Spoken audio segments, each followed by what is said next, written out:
আমি কিছুই করিনি, শুধু একটু হেসেছিলাম। আর এই হাসিটাই আমার জীবনের শেষ হাসি হলো। নারী, তোমরা আবারও প্রমাণ করে দিলে তোমরা বিষাক্ত সাপের থেকেও বিষাক্ত কালনাগিনী।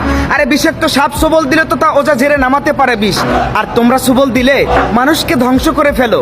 তোমরা আবারও প্রমাণ করে দিলে তোমাদের মতো কিছু নিচু জাতির মেয়েরা পুরুষের কাছ থেকে শুধু ধর্ষণই ডিজার্ভ করো, সম্মান না। নারী, তোমরা সমান অধিকার চাও। আরে নারীদেরকে সমান অধিকার দিলে কয়েকদিন লাগবে আমাদের দেশকে এদের ধ্বংস করতে। তোমরা শিক্ষিত সমাজরা যদি এমন করো তাহলে আমরা আর কোথায় গিয়ে দাঁড়াবো? কিছু বোকাটে পোলাপানদেরকে বলতেছি, তোমাদের মতো বোকাটে পোলাপানদের জন্য ভালো ভালো স্টুডেন্টরা কলেজের ক্যাম্পাসে আজ অতৃষ্ণ হয়ে যাচ্ছে।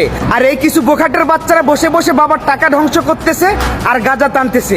ওই দুই মেয়ে সহ এই নিকৃষ্ট কাজের সাথে যে কুলাঙ্গারের বাচ্চারা জড়িত আছে তাদেরকে সবাইকে ধরে এক জায়গায় করো, রাস্তার উপরে ফেলে তাদের শরীরের উপরে পেট্রোল ঢেলে দাও, আগুন জ্বালিয়ে পুড়িয়ে দাও, যেন ভবিষ্যতে এমন নিকৃষ্ট কাজ আর কেউ না করতে পারে।